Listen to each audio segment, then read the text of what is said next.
Good morning, my friends. My name is Lama Jigme. I'm the non-sectarian Buddhist monk, teacher, healer, and tantrika. Welcome to video 4 of the series on on karmic purification. So this will only make sense if you download the free PDF entitled The 8th Set of Lesson Texts. There's a link. If you're watching this video on YouTube, and if you're not, it's an easy way to get there. Just find the YouTube icon, give that a click. Below the video, about an inch, will be a button that says or reads, Show More. Click that. It'll reveal a whole bunch of links. One of them will give you the free practice text or meditation text entitled The First Set of Lesson Texts. Click that link. I'll take you to a page of my website. I think it's the third item from the top. Download it. It's free. Pause the video. I'll wait right here. Welcome back.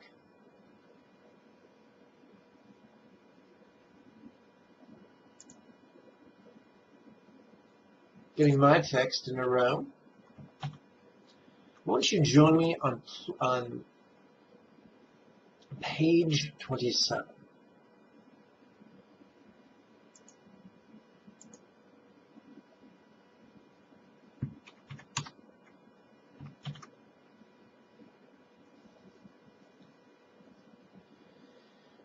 And we've come to lesson 4. Relaxing chanting, centering breathing, and loving meditations. Page 28 is the 4th lessons and table of contents. Under the heading of chanting, there are 4 items separated by the word or, which infers you only have to chant one of them before each session of meditation.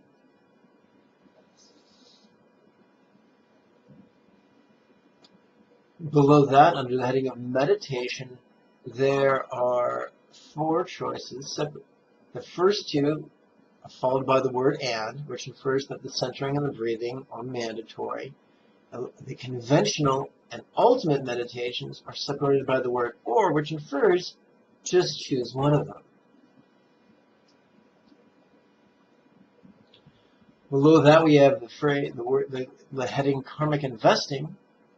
And we have a total of 4 recitations. Come with me now to page, actually we're going to skip 29 and 30 and 32 and go straight to 33. So join me on page 33.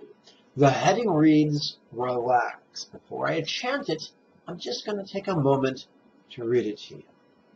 After releasing the feeling or a sensation and allowing it to be without trying to control it, there is a subtle, barely noticeable tension within the body and mind. This is why this extra relax tranquilization step was pointed out by the Buddha in his Anapanasati meditation instructions. Please do not skip this step. It would be like not putting lubricant in a car so the engine could run smoothly, if at all. By performing this step of relaxation every time in the cycle of meditation, the contemplative will not experience, let's try this again, without performing this step of relaxation every time in the cycle of meditation, the contemplative will not experience a closer view of the cessation of the tension caused by craving, or feel the relief as tightness is relaxed. This is huge. Any idiot can memorize dogma, but you can't believe your way to nirvana. Our knowledge has to be visceral and experiential. That's why we use the 6 R's. By working with this relaxed step, we are applying our intention and our breathing to the task of relaxing our body, mind, and emotions.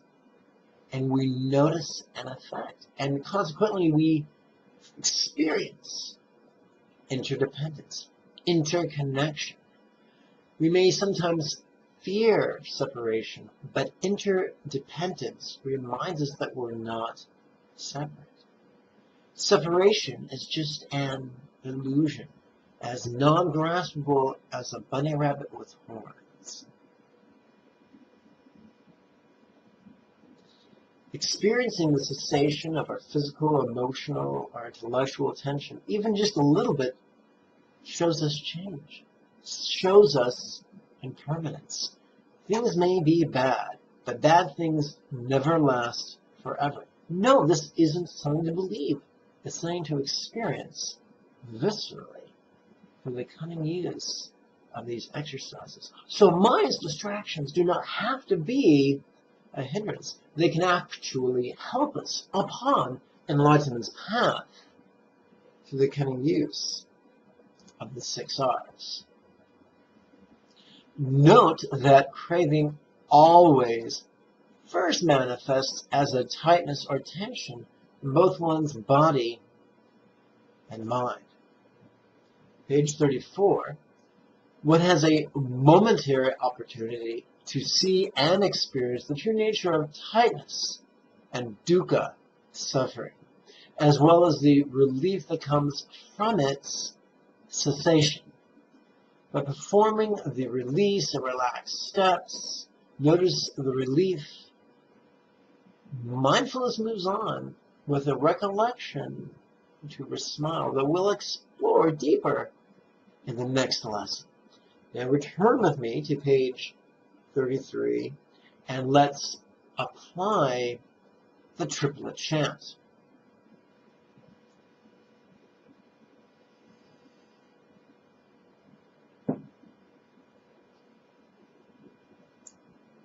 Chant along with me.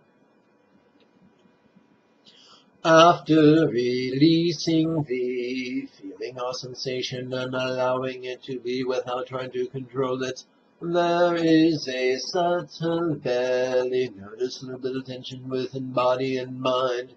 This is what this extra relaxed tranquilization step was pointed out by the Buddha in his Anapanasati meditation instructions. Please do not skip this step. It would be like not putting lubricant in a car so the engine could run smoothly if at all. Without performing this step of relaxation every time in the cycle of meditation, the contemplative will not experience a closer view of the cessation of the tension caused by craving, or the relief of, or feel the relief as tightness is relaxed. Note that craving always first manifests as a tightness or tension in both one's body and mind. 34. One has a momentary opportunity to see and experience the true nature of tightness and dukkha suffering, as well as the relief that comes from its cessation by performing the release and relax steps. Notice the relief. Mindfulness moves on with the recollection to re-smile.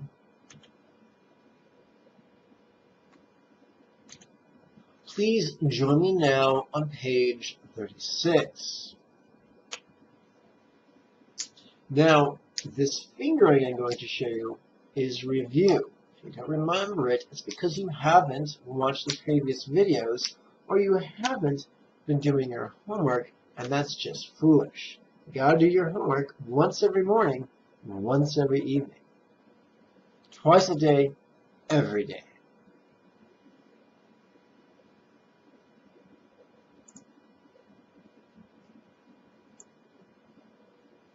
So I want to make sure that you can see what I'm doing with my fingers on the camera. So do bear with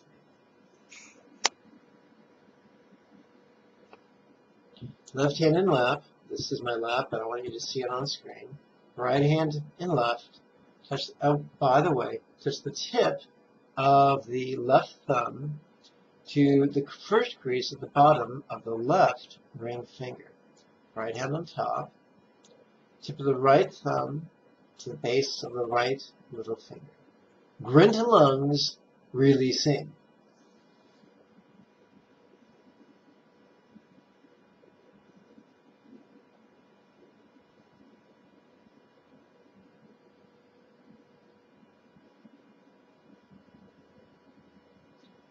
Tip of the right thumb to the base of the right ring finger. Grin to diaphragm, releasing.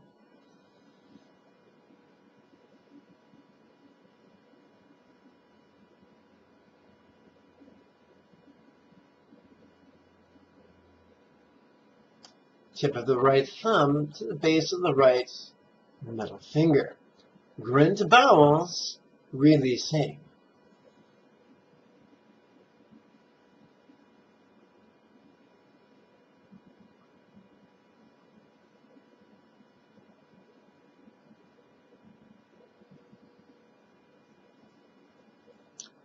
Please turn with me to the next page. Let's see, to page 37. How long breath, relaxing.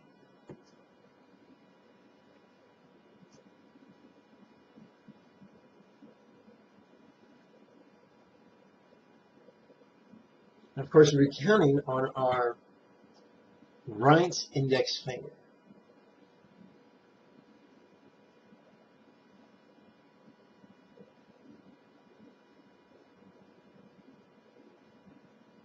Turn your attention to your left hand. Slide the tip of the left thumb up your left ring finger until it comes to rest upon the second set of creases. Continue with how long breath, relaxing. When your mind wanders, use the exercise recognize, releasing. And now the additional exercise, recognize, relaxing. And return to the respiratory home base of how long breath, relaxing.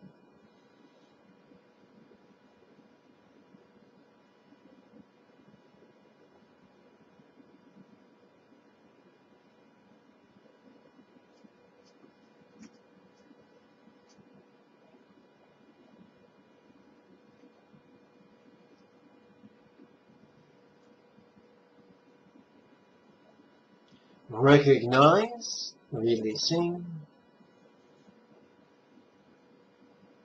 Recognize, relaxing. How long breath, relaxing.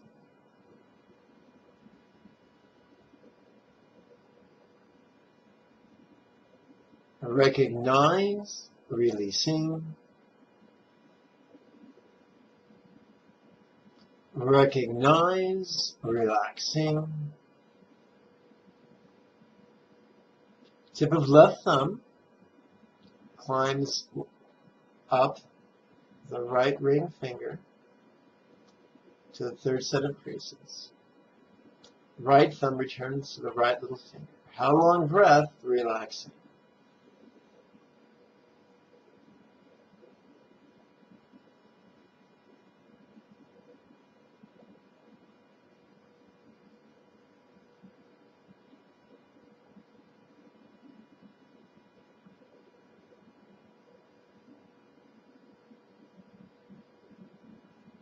Recognize, releasing. Recognize, relaxing. How long breath, relaxing.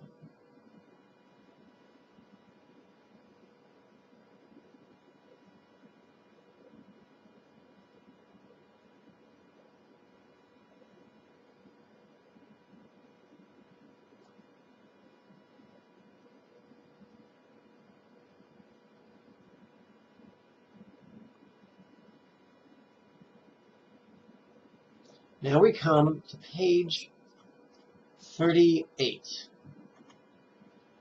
Now, 38 is the beginning of loving kindness meditation.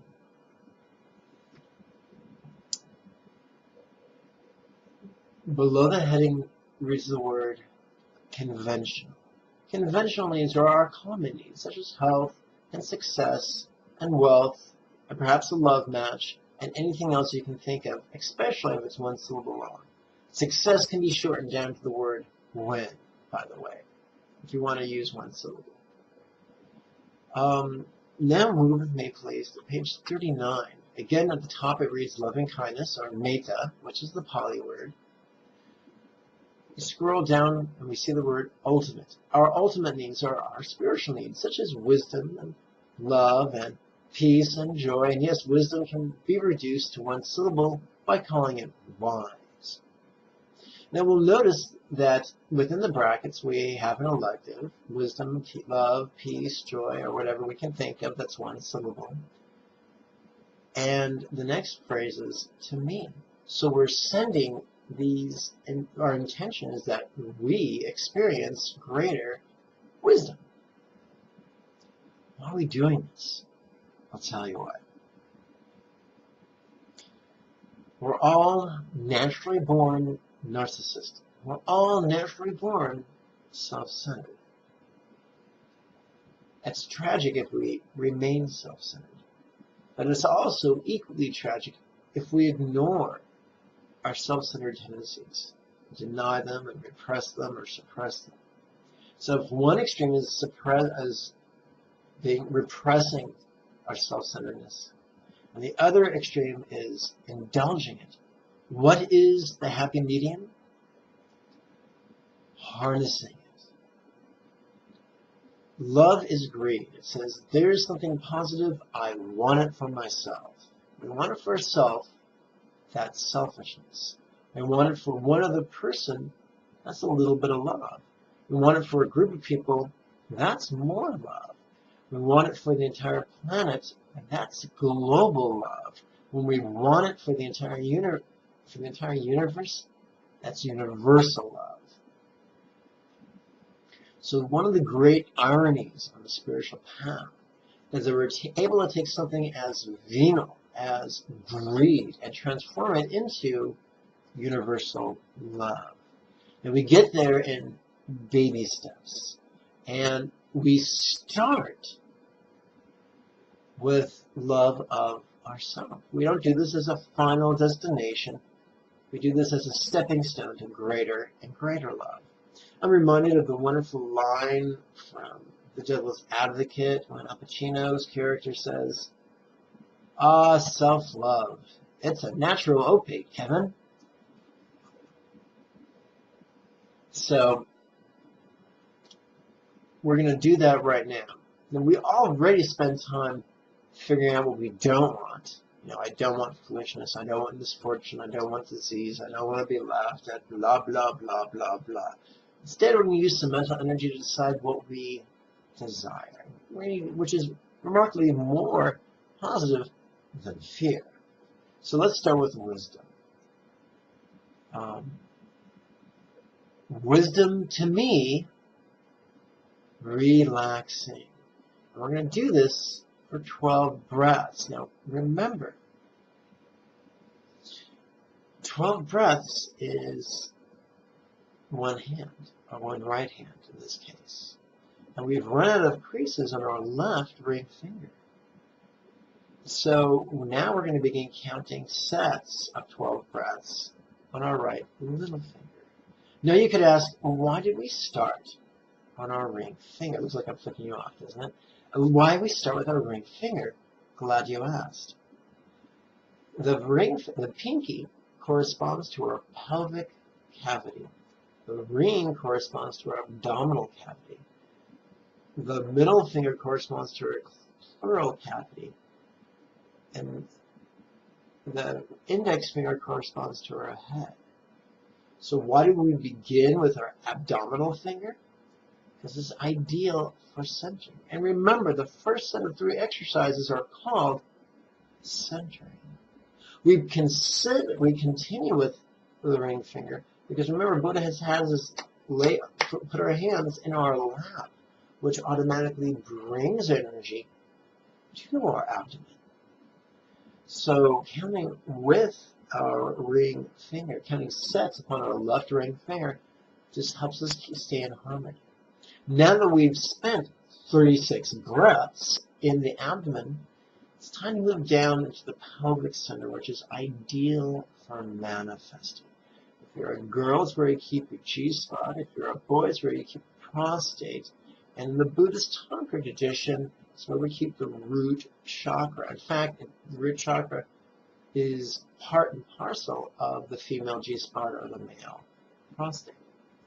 So, left thumb touches left little finger and slides down until it comes to rest in the first set of creases at the base of the left little finger. And then it sits in our lap. Right hand rests upon that.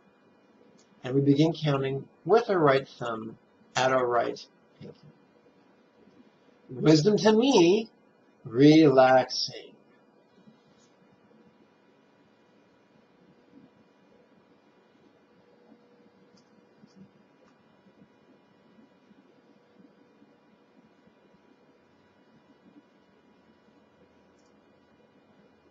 Recognize, releasing. Recognize, relaxing.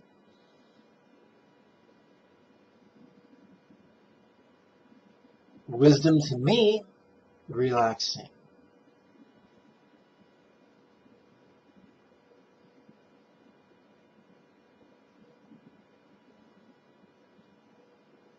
Recognize, releasing. Recognize, relaxing, and be in harmony with your breath. And now we're going to short wisdom to wise. Wise to me, relaxing.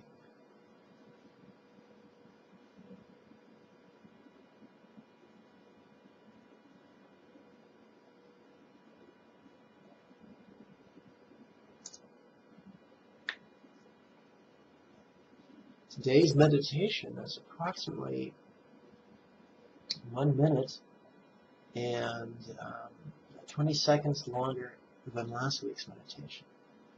Perform this twice a day, every day, and you'll see changes. Now listen, so far the first 3 of the 6 R's that we've learned, it's pretty simple.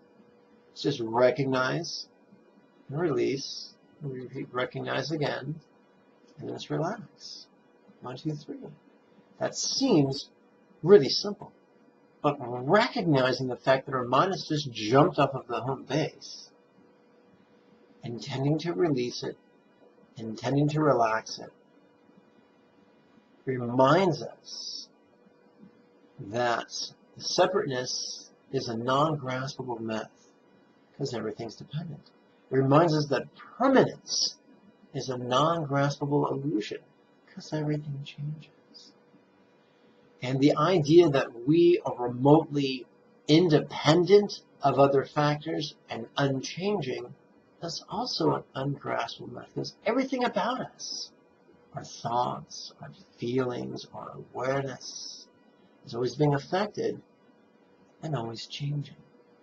These remarkably simple techniques can make you into a living Buddha, which is pretty cool, eh? Well, my friends, the Monday series of weekly webinars has already commenced. So now I invite you to register for the Tuesday series of weekly classes. If you're in the greater Los Angeles area, you're welcome to come in person. If you don't live locally, you're welcome to participate over Skype. But there's only so much room in the venue. There's only so much room on Skype. So if you're interested, register quickly. You can do so by using the links below the video, the lamajigme.com link. If you have any questions or comments or just want to give me a cyber hug, you can do so on Facebook with the link below. May you and yours be healthy and happy. Tade, tu tade, ture soha. Bye-bye now.